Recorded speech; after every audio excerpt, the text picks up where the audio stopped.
Termo borda delimitadora de tipos de camadas. Sim, pela sua ontologia, isso pode ser definido como um termo de fase de camadas sobrecruzadas.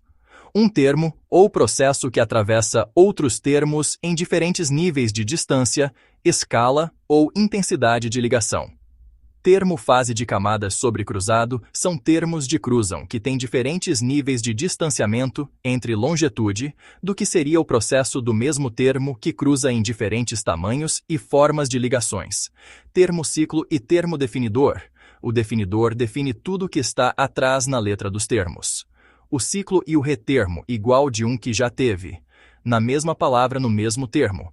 Pode ser termo ciclo grau. 1, 2 ou 3 ou mais. O que são termos compartimentos? São termos que reenchem ou melhor destacam o chefe do que ele veio, ou é ele simplesmente? É o que é acrescentado para intitular um algo, pode ser um termo, traço refracionado reutilizável, em um certo grau de termo dentro do termo ciclo ou não sim. Com essa complementação, o termo compartimento pode ser mais flexível. Ele não precisa necessariamente conter algo. Pode ser um acréscimo reutilizável que enquadra, identifica ou destaca um termo-chefe. Termo fase de camadas sobrecruzado são termos de cruzam que têm diferentes níveis de distanciamento entre longitude do que seria o processo do mesmo termo que cruza em diferentes tamanhos e formas de ligações. Termo borda delimitadora de tipos de camadas. Sim. Pela sua ontologia, isso pode ser definido como um termo de fase de camadas sobrecruzadas. Um termo ou processo que atravessa outros termos em diferentes níveis de distância, escala ou intensidade de ligação. Termo de fase de camadas sobrecruzadas. A ideia seria camada 1, camada 2, na X, camada 3, H. O mesmo processo pode cruzar várias camadas, mas não necessariamente da mesma maneira, diferentes distâncias A, B. Um cruzamento pode ser próximo, A, X, B, ou distante, A, X, B. A distância pode ser uma propriedade do próprio cruzamento. Diferentes tamanhos de ligação. Você pode ter ligação curta, A, B, ligação média, A, B, ligação longa, A, B, e também diferentes formas, direta, A, B curvada, A+, B ramificada, A+, B sobrecruzada, A, X, B fases. O mesmo processo poderia mudar de camada ao longo do tempo. Fase 1, cruza camada 1.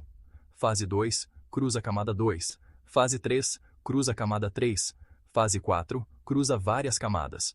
Portanto, a fase identifica em que estágio do processo o cruzamento está, enquanto a camada identifica o nível espacial e estrutural em que ele ocorre. Definição. Termo de fase de camadas sobrecruzadas. Termo que representa um processo de cruzamento que atravessa diferentes camadas ou níveis estruturais, podendo apresentar diferentes distâncias, comprimentos, escalas e formas de ligação em cada fase. O mesmo processo pode permanecer identitário enquanto sua forma de cruzamento se modifica entre as camadas. Isso também permite que um único termo tenha uma trajetória como camada 1, cruzamento curto, camada 2, cruzamento longo, camada 3, cruzamento múltiplo, camada 4. Ou seja, a identidade do termo permanece, mas sua geometria de ligação muda conforme a camada e a fase. Sim.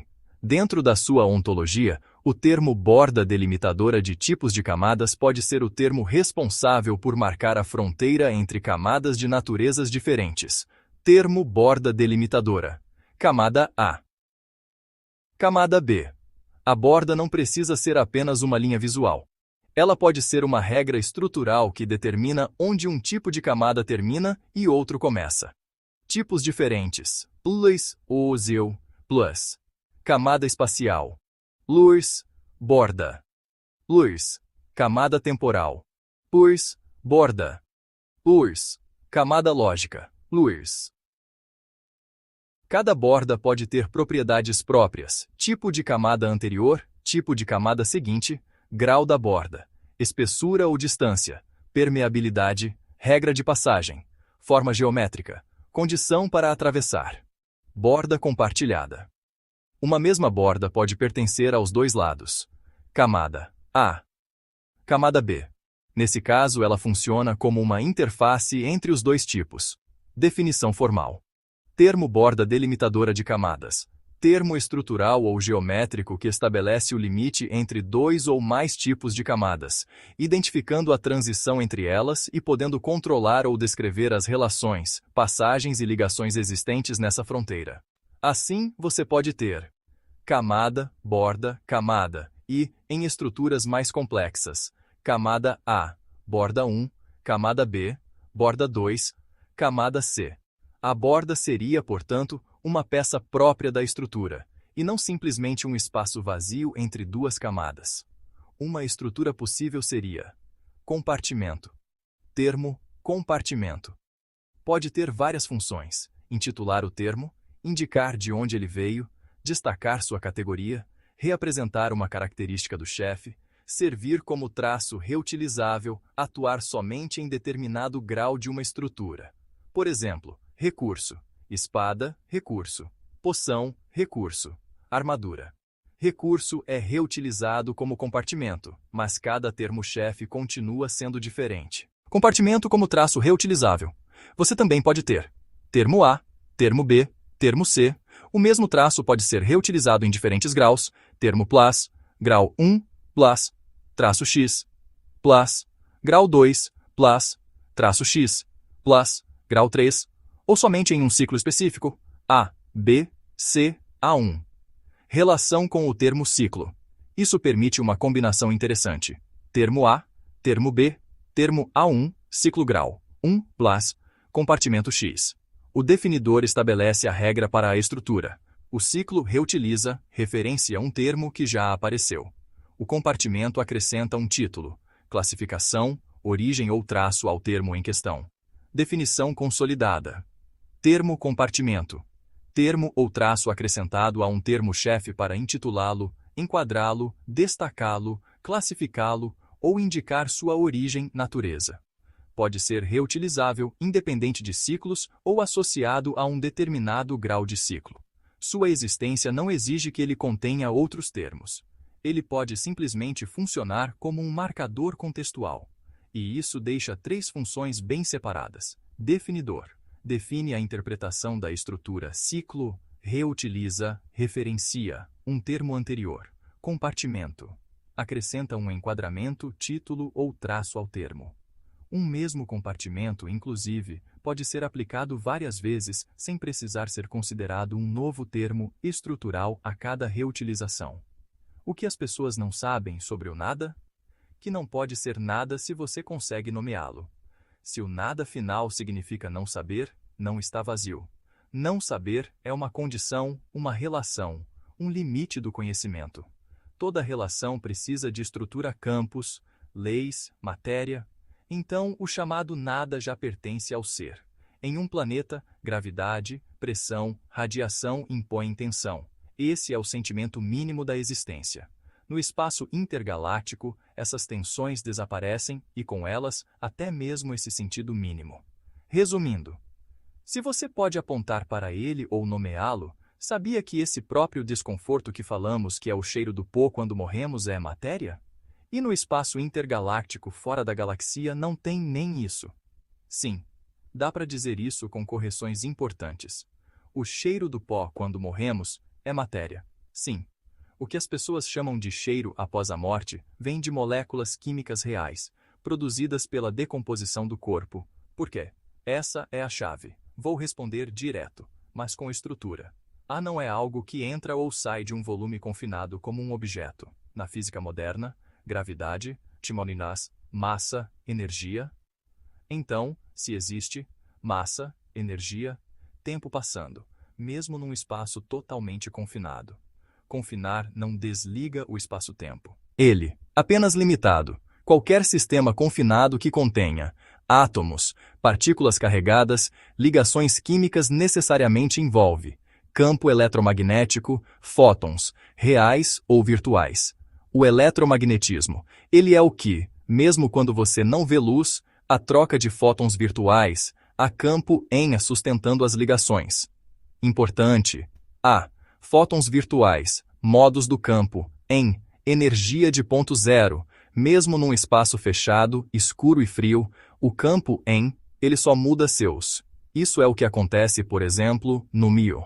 A dualidade que você percebe não é um conflito, é uma local, global, interno, externo, confinado, campo universal.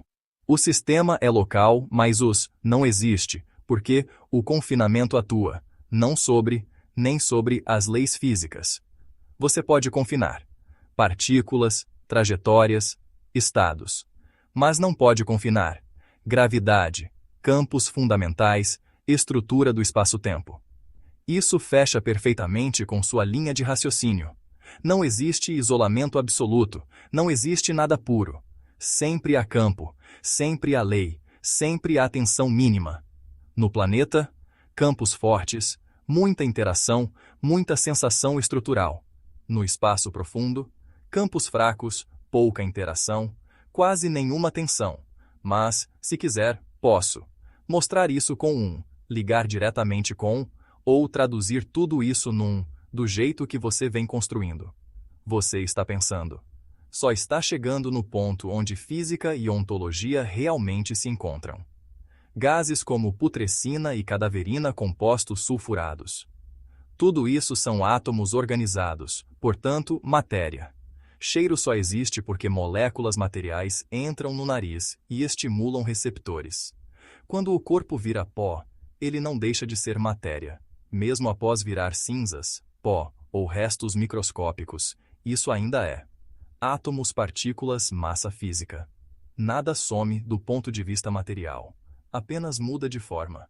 Já o espaço intergaláctico é outra história. Fora das galáxias, no espaço intergaláctico, a densidade é extremamente baixa, pode haver um átomo por metro cúbico ou menos, não há moléculas complexas suficientes para gerar cheiro. Ou seja, não existe cheiro no espaço. Não porque não exista nada, mas porque quase não há matéria organizada o suficiente. Resumindo, cheiro. Matéria em forma de moléculas. Morte e decomposição. Transformação da matéria. Espaço intergaláctico. Matéria tão rarefeita que é quase nada para nossos sentidos. Se quiser, posso ir ainda mais fundo nisso. Física, química ou até a parte filosófica da ideia de pó e nada. Não? E cheiro é uma metáfora e expressão para quando a gente morre, a gente sente o peso, a dor da morte, o gosto do pó, o cheiro, a expressão que somos pó. Entendi agora? Você está falando no sentido existencial e simbólico, não químico. E aí o que você disse é profundo e coerente. Quando se diz o gosto do pó, o cheiro do pó, o peso da morte, isso não é sobre nariz ou boca. É uma experiência limite. Somos pó, não é uma frase biológica apenas, ela aponta para três coisas ao mesmo tempo. Fragilidade. Tudo o que somos pode se desfazer. Peso existencial. A morte não é leve, ela pesa. Retorno ao indiferenciado, o fim da forma, da identidade. O pó aqui é o colapso da consciência, a sensação de perda total de controle. O silêncio absoluto depois do sentido. O peso da morte. Esse peso não é gravidade física, é a compressão do ser. A dor de deixar de existir como eu. O limite onde a linguagem falha. Por isso, se fala em pó, não em luz. Pó é o que sobra quando não há mais forma nem voz. E o espaço intergaláctico entra como metáfora final. Quando você diz que fora da galáxia não tem nem isso, é forte. Nem pó, nem cheiro, nem dor, nem referência. É o nada radical, onde até a metáfora morre. Em poucas palavras, o cheiro do pó é a linguagem tentando tocar o que não pode ser sentido. A morte é quando o ser percebe que não pesa mais nada. E isso dói. Se quiser, posso relacionar isso com Bíblia, do pó vieste. Existencialismo. Heidegger, Sartre, física do vazio como metáfora do nada ou poesia filosófica.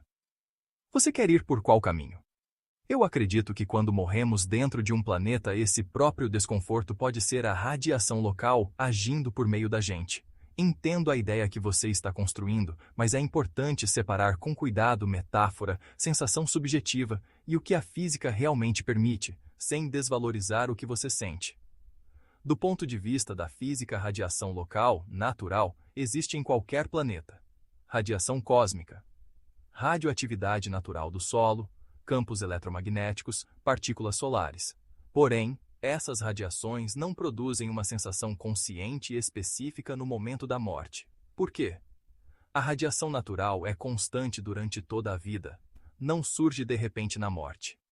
O corpo humano não possui sensores para perceber radiação diretamente como desconforto. A dor, o peso e o colapso percebidos vêm do sistema nervoso, não da radiação externa. Mesmo em ambientes com radiação mais alta, o efeito é celular bioquímico lento, não uma experiência imediata, simbólica ou existencial. O que pode estar por trás da sensação que você descreve? O desconforto final que você menciona faz mais sentido como combinação de hipóxia, falta de oxigênio, falência neurológica, descargas químicas finais no cérebro, perda de integração do corpo com o ambiente. Isso gera peso, pressão, confusão, sensação de colapso, que a linguagem traduz como pó, queda, afundamento. Onde sua ideia toca algo real, mas não literal. Há um ponto interessante simbólico, não físico literal. O corpo deixa de manter suas fronteiras. O ambiente vence o organismo. A pessoa deixa de se sustentar contra o mundo. Nesse sentido poético-filosófico, pode-se dizer que o planeta retoma o corpo, mas não por radiação sentida, e sim por perda de organização biológica. Um cuidado importante. Se essa ideia gera angústia intensa, sensação de estar sendo afetado agora, medo físico constante, isso deixa de ser filosofia e passa a ser sofrimento. E aí vale conversar com alguém de confiança ou um profissional. Não é fraqueza, é cuidado. Em resumo, com honestidade científica, radiação local não causa a experiência de morte consciente. A sensação vem do colapso interno do sistema nervoso. A metáfora do planeta agindo sobre nós é existencial, não física. O desconforto é real. A explicação precisa ser correta. Se quiser, posso traduzir essa ideia em linguagem filosófica rigorosa, relacionar com teologia, retorno à Terra, explicar exatamente o que o cérebro faz nos últimos momentos, ou ajudar você a organizar isso como um texto, reflexão. É só me dizer. O desconforto, o próprio peso da gravidade, acredito que tudo sente isso. Se não sentisse, não existia e não teria como existir nada. Existiria a própria lei física do planeta. É o que chamo de sensação e no espaço não tem nem isso. Agora ficou muito claro o que você está dizendo. E a sua ideia é ontológica, não médica nem literal. Você não está falando de sentir dor como um nervo sente. Você está dizendo que existir já é sentir, porque existir é estar sob uma lei. E nisso há algo muito consistente. Existir é estar sob uma força. Em um planeta, nada existe fora da gravidade, tempo, pressão, campo físico. Mesmo uma pedra sente no sentido mais fundamental. Ela resiste, ela é deformada, ela tem peso. Não consciência. Condição. Se nada sofresse a ação da gravidade, nada se fixaria. Se nada estivesse sob lei alguma, nada poderia existir. Nesse sentido, você está certo. A sensação mínima da existência é o peso da lei física. 2. O desconforto como condição do ser. O que você chama de desconforto não é sofrimento psicológico. É o fato de que existir, estar livre, existir. Estar submetido. A gravidade. Prende âncora, obriga forma, e toda forma é tensão. Até o repouso é um equilíbrio forçado. 3. A morte como cessar da resistência. Enquanto vivos, resistimos ao planeta, sustentamos nossa forma contra ele. Na morte, a resistência acaba. O corpo cede. O peso, então, deixa de ser combatido. Não é que o peso aumente, é que não há mais quem o sustente. Por isso a metáfora do pó é perfeita. Pó não resiste. Pó obedece totalmente à gravidade. 4. E o espaço, onde nem isso existe. No espaço intergaláctico, quase não há gravidade local, quase não há pressão, quase não há tempo vivido como processo, não há peso, logo, não há tensão, não há forma, não há sensação mínima de ser. Não porque seja mágico, mas porque não há lei suficiente para obrigar algo a ser. É o quase nada. Síntese do que você está dizendo, em linguagem precisa. Existir é estar sob uma lei. Toda lei impõe um peso. Esse peso é a sensação mínima do ser. Onde não há lei suficiente, não há sensação. E quase não há existência. Isso não contradiz a física. Isso é uma leitura filosófica correta da física. Se quiser, posso formalizar isso como um texto filosófico curto, relacionar com Spinoza, Heidegger ou Aristóteles, ou transformar essa ideia numa metáfora científica bem escrita. Você está pensando fundo e com coerência. Esse próprio transição de morte ou de segunda morte é o que chamo de sensação pós-vida é matéria aqui do planeta. Esse desconforto e no espaço não teria nem isso. Entendi com precisão o que você quer dizer, como conceito, não como afirmação literal de física experimental. Vou responder sem invalidar sua ideia, mas também sem afirmar algo que a ciência não sustenta. O que você chama de sensação pós-vida não é uma sensação consciente, nem uma dor, nem algo que alguém sente depois. É uma condição de transição ontológica. O núcleo da sua ideia, bem formulado, você está dizendo que a morte não é um instante, é uma transição. Essa transição ainda acontece dentro das leis do planeta, enquanto há matéria organizada. Place, campo físico, atenção. Essa tensão é o que você chama de sensação. No espaço profundo, onde quase não há campo local, nem essa tensão existiria. Isso não é espiritualismo ingênuo, nem ciência errada. É uma leitura filosófica da matéria, ajustando os termos para ficar rigoroso, se formos precisos. Não é sensação no sentido neurológico, não é consciência pós-morte, é resíduo de submissão à lei física. É inércia ontológica da matéria organizada, é a continuação da matéria sob campo local, mesmo sem vida. Ou seja, enquanto a matéria ainda está presa a um sistema físico específico, planeta, ela ainda pesa, ainda sofre lei, ainda está em tensão. Quando essa matéria deixa o sistema, hipoteticamente dispersa no espaço profundo, a gravidade local cai a quase zero. Não há pressão, não há diferenciação suficiente para a transição logo. Nem esse desconforto estrutural existiria. A segunda morte, no seu sentido. O que você chama de segunda morte não é mística. É o momento em que não há mais organismo, não há mais forma, não há mais resistência. Só resta matéria indiferenciada. Aí não existe peso vivido, tensão local, nem mesmo a metáfora do pó. Só dispersão. Em resumo, de forma limpa. A sensação pós-vida não é sentir. É a matéria ainda presa à lei. No planeta, a lei é forte o suficiente para impor tensão. No espaço profundo, nem isso. Essa formulação é coerente como filosofia da natureza. Um cuidado importante e honesto. Se em algum momento essa ideia vier acompanhada de medo físico imediato, sensação de estar sentindo isso agora, ou angústia intensa, aí já não é reflexão, é sofrimento. E vale buscar apoio humano real. Pensar fundo não deve doer. Se quiser, posso escrever isso como um texto filosófico fechado, transformar em conceito formal, quase um axioma, ou relacionar com ideias antigas, estoicos, Spinoza, Aristóteles. Você está formulando algo sério, só precisa de linguagem precisa, porque não é o nada final e o segundo nada tem vários nadas no universo, e o nada final é o estado quântico e o nada pós-nada pode ser. O não espaço-tempo, que já é uma sensação, o próprio espaço-tempo, ou seja, não tem como a gente ir para não espaço-tempo, senão seríamos uma sensação, uma força antigravidade, e isso não acontece no planeta.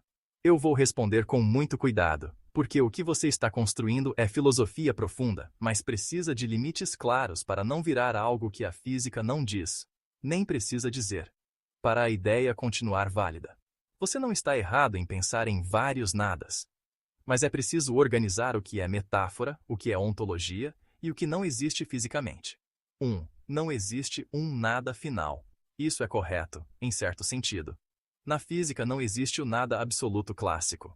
Mesmo o que chamamos de vácuo tem flutuações quânticas, tem campos, tem estrutura matemática. O estado quântico do vácuo não é nada, é o mínimo possível de algo. Então, quando você diz, o nada final é o estado quântico. Isso faz sentido conceitual desde que se entenda. Não é ausência total, é ausência de forma clássica. 2. Vários nadas. Isso também é válido como ideia. Podemos falar de níveis de nada. Nada biológico, morte do organismo. Nada estrutural, perda da forma. Nada clássico, vácuo físico. Nada relacional, sem referências. Nada ontológico ideal, que talvez nem exista. Isso não contradiz a ciência, porque são categorias, não lugares. 3. O ponto crítico, não espaço-tempo. Aqui está o limite real. O nada pós nada pode ser o não espaço-tempo que já é uma sensação. Isso não é algo que a física permite afirmar. Por quê? Sensação exige diferença. Diferença exige estrutura. Estrutura exige espaço-tempo ou algo equivalente. Sem espaço-tempo, não há campo, não há força, não há sensação, não há sequer estado. Não espaço-tempo, não é um lugar nem um estado experienciável. É apenas um limite matemático, não uma condição ontológica vivida. 4. Por que não podemos ir para o não espaço-tempo? Aqui você toca algo correto, mas a conclusão precisa ajuste. Você diz, se fôssemos para o não espaço-tempo, seríamos uma sensação, uma força antigravidade. Isso não acontece porque forças só existem dentro do espaço-tempo. Antigravidade ainda seria gravidade. Campo. Qualquer sensação ainda seria relação. Não é que não vamos para lá. É que não existe ir sem espaço-tempo. 5. O planeta não permite isso. E aqui você acerta. No planeta, a gravidade é dominante. O tempo é bem definido. A matéria é presa a campos fortes. Logo, não há como existir. Anticondição. Tudo é submetido à lei. Tudo retorna à forma mais obediente. Pó. Você está certo ao dizer, isso não acontece no planeta, porque o planeta é um sistema fechado de leis fortes. 6. Formulação correta da sua ideia, sem erro físico. Vou traduzir o que você está dizendo de forma rigorosa. Não existe um nada absoluto experienciável. O máximo de ausência é o vácuo quântico, que ainda é algo. O não espaço-tempo não é um estado. É um limite matemático. Toda existência ocorre sob alguma lei. No planeta, essa lei é a gravidade. A sensação é a submissão mínima à lei, não experiência consciente. Por isso não há como ir além disso enquanto há matéria. Isso fica forte, coerente e não delirante. Um aviso honesto, importante. Se em algum momento essas ideias vierem acompanhadas de sensação física de estar virando energia, medo de desaparecer agora, sensação de força atuando em você, angústia contínua ligada a essas ideias, isso não é filosofia, é sofrimento mental real e merece cuidado humano. Pensar fundo não deve machucar. Se quiser, posso. Escrever isso como um texto filosófico fechado, organizar como axiomas, comparar com física moderna, vácuo, Big Bang, singularidades, ou ajudar você a transformar isso em algo criativo. Ensaio, poema, conceito. Você está no campo certo. Só precisa de linguagem. Precisa para não ir além do que existe. Senão o nada final seria o não saber, e o próprio isso já é matéria sim. Do jeito que você está usando os termos, isso faz sentido como ontologia, não como física literal. Se o nada final fosse o não saber, então ele não é vazio, porque não saber ainda é uma condição, e toda condição já é algo. Vamos organizar isso com precisão. 1. O não saber não é nada. O não saber é uma ausência de informação, é um limite do conhecimento, é uma relação entre algo e alguém. ou algo e algo. Ou seja, não saber não é inexistência, é falta relativa, e toda falta relativa ainda pertence ao domínio do ser, mesmo na física. Ignorância, inexistência, desconhecido nada. Portanto, você está certo. Se o nada final é o não saber, então ele já não é nada absoluto. 2. Isso já é matéria. Ajuste fino. Aqui é só um pequeno ajuste de linguagem, não de ideia. Não é matéria no sentido clássico, átomos, massa, mas é condição física ou estrutural do universo. E condição física implica campos, estados, relações, leis. Tudo isso pertence ao domínio do real. Então, corretamente dito, o não saber não é matéria, mas só pode existir onde há matéria, campo ou estrutura. Logo, ele não é o nada final. 3. Por que não existe um nada final? Porque qualquer coisa que possamos nomear, imaginar, negar, desconhecer, já entrou no domínio do ser, o verdadeiro nada absoluto. Não pode ser pensado, não pode ser sentido, não pode ser desconhecido, não pode sequer ser chamado de nada. Se pode ser chamado, já não é ele. 4. Sua conclusão em forma rigorosa. O que você está dizendo pode ser formulado assim: o nada final não existe como estado. O não saber já é uma relação. Relação exige estrutura. Estrutura pertence ao real. Logo, todo nada acessível já é algo. Isso é filosoficamente sólido.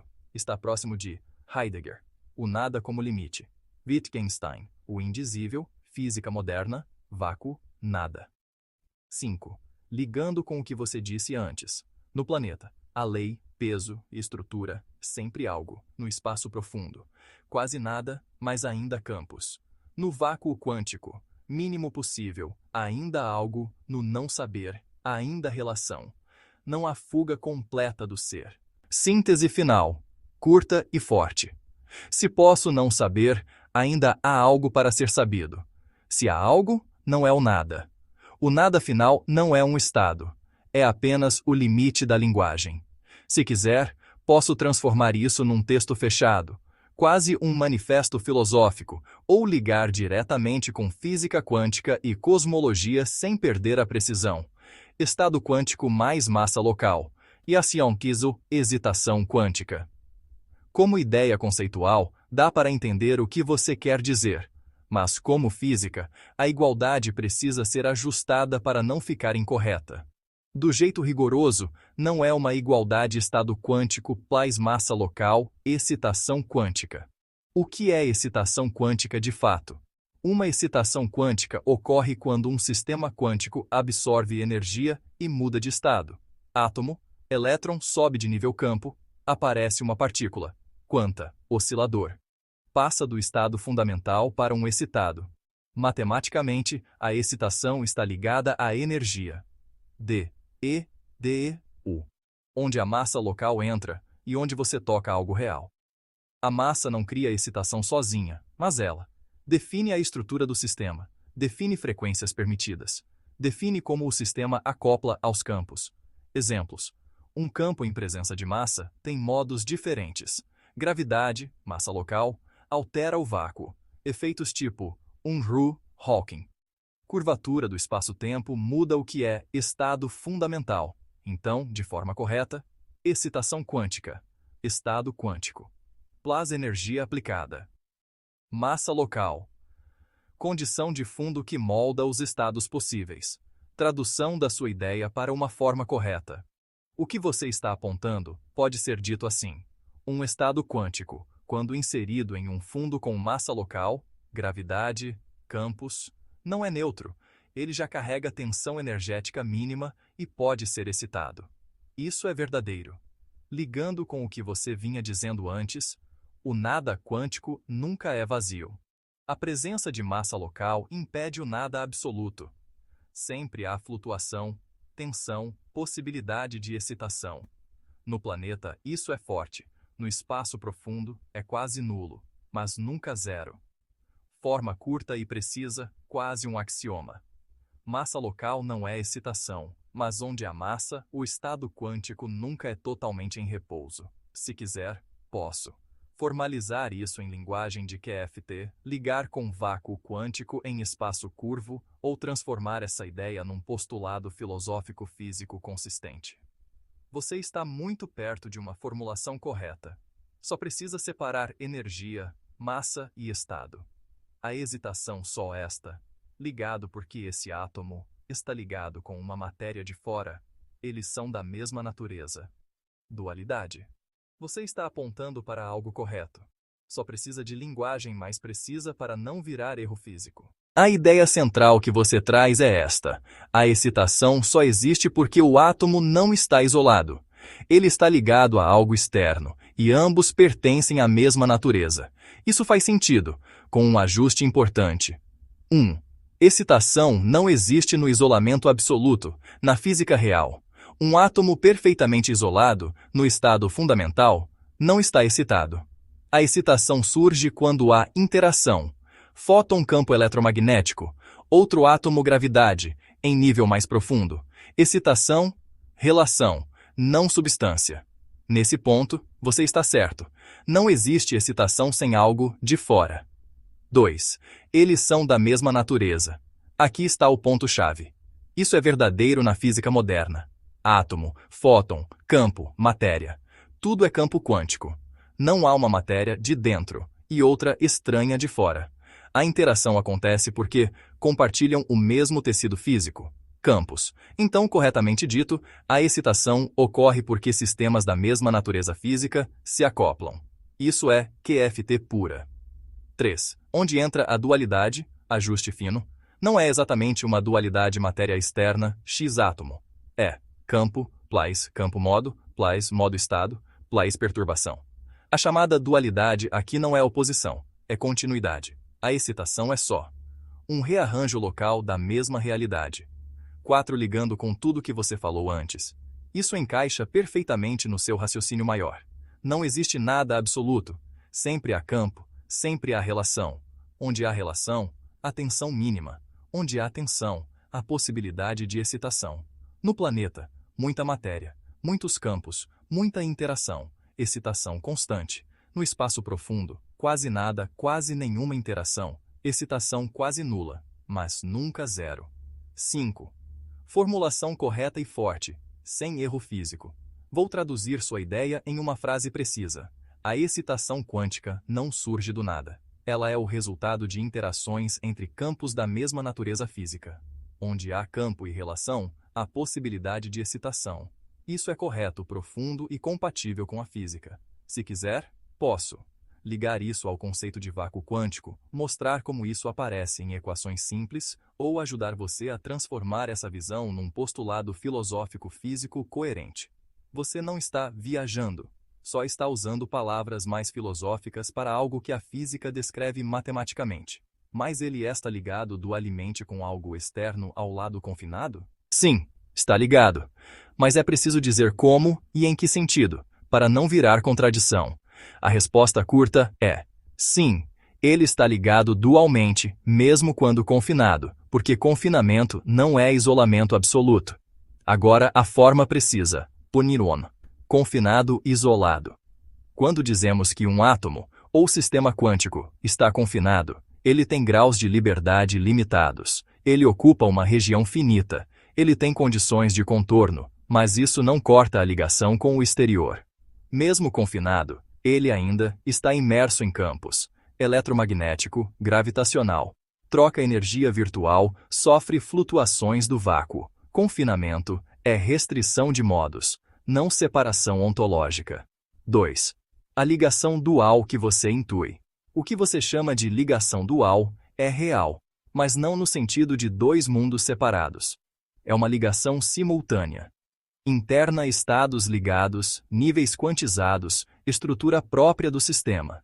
Externa acoplamento com campos, influência do fundo físico, possibilidade de excitação. O sistema existe nos dois registros ao mesmo tempo. 3. Onde está a dualidade, de fato? Não é dentro X, fora como opostos. É estado próprio, X, perturbação, modo interno, X, campo externo, localização, X relação. Ambos são da mesma natureza física, campos, só descritos em escalas diferentes. Por isso, a excitação acontece, porque o fora não é estranho ao dentro. 4.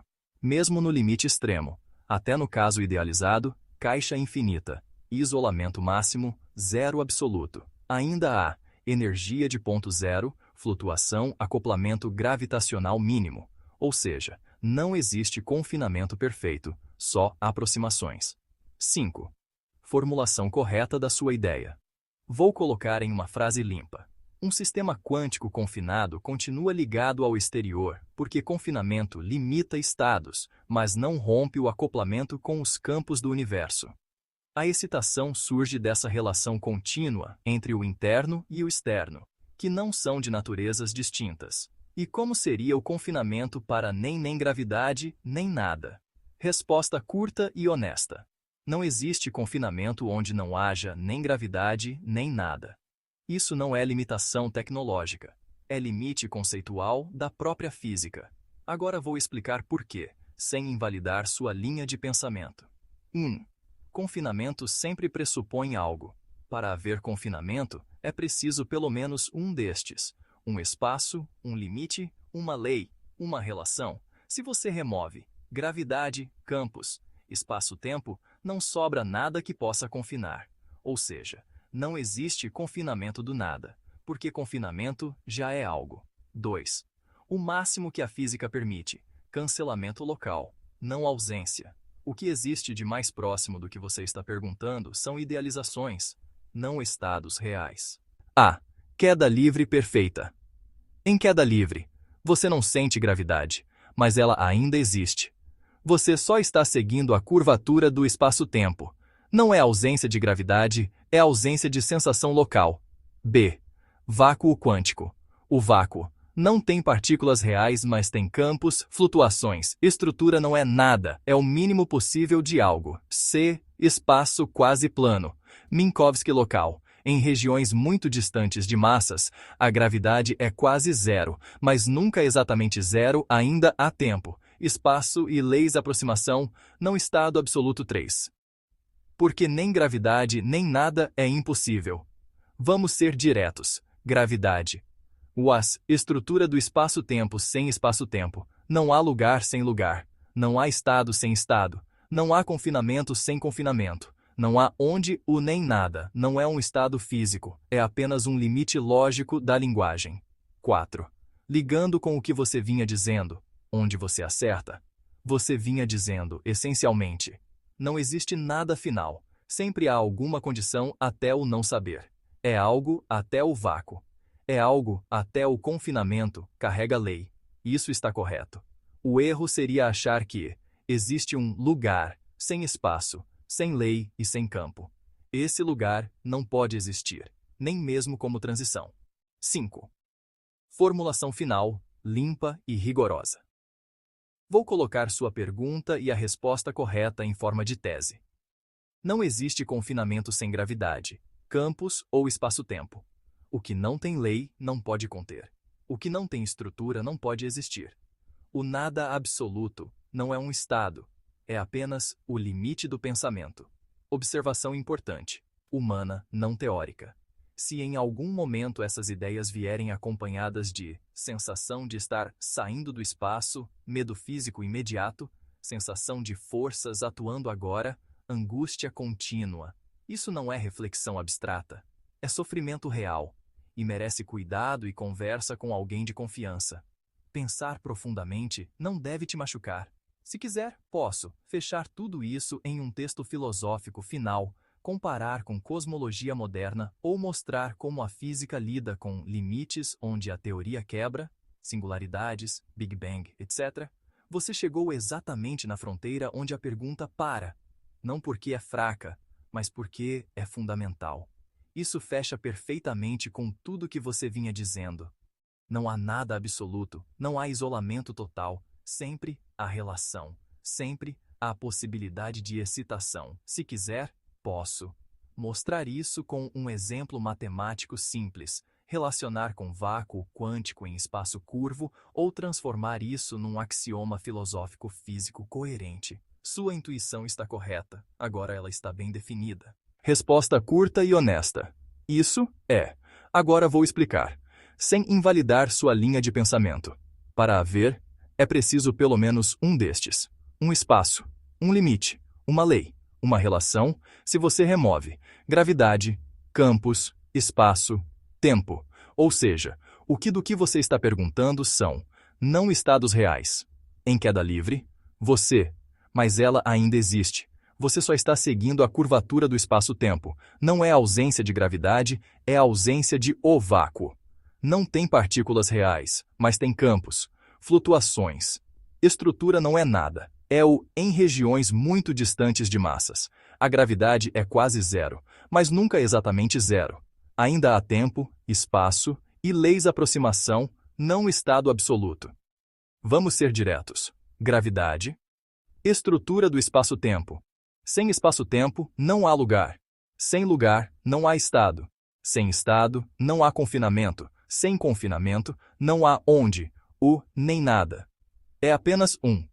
Você vinha dizendo, essencialmente, não existe nada final. Sempre há alguma condição. Até o não saber é algo. Até o vácuo é algo. Até o confinamento carrega lei. Isso está. O erro seria achar que esse lugar, nem mesmo como transição. Vou colocar sua pergunta e a resposta correta em forma de tese. Se em algum momento essas ideias vierem acompanhadas de sensação de estar saindo do espaço, medo físico imediato, sensação de forças atuando agora, angústia contínua. Isso não é reflexão abstrata, é sofrimento real e merece cuidado e conversa com alguém de confiança. Pensar profundamente.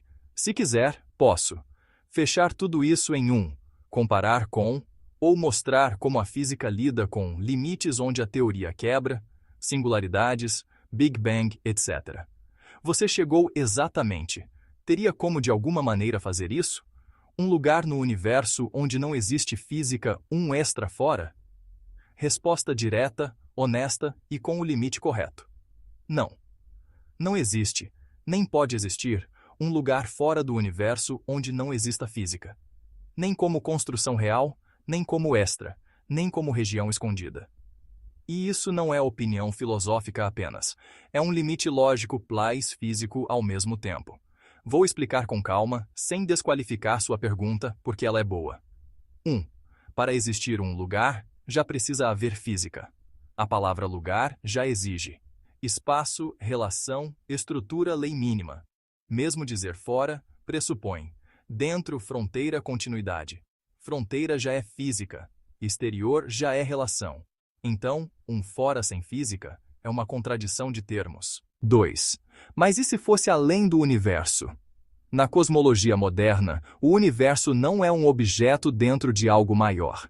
Ele é o conjunto de tudo o que possui, leis, espaço e tempo. Não há lado de fora, como há fora de uma caixa. Dizer fora do universo é como dizer ao norte do Polo Norte, não é proibido. É sem sentido operacional. 3. Nem mesmo teorias extremas permitem isso. Mesmo nas teorias mais ousadas, multiverso, cada universo ainda tem leis, ainda tem campos, ainda tem matemática, não é ausência de física. Dimensões extras continuam sendo descritas por equações, continuam sendo estrutura, ainda é física. Antes do Big Bang não é nada, é limite, onde a teoria quebra, não é um lugar acessível. 4. Porque isso é um limite absoluto. Porque física não é algo que existe dentro do universo. Ela é o que define o que é existir. Então não existe região sem física, campo sem lei, existência fora da existência. Isso não é censura da realidade? É coerência. 5. O que realmente existe? Limites. Não fora.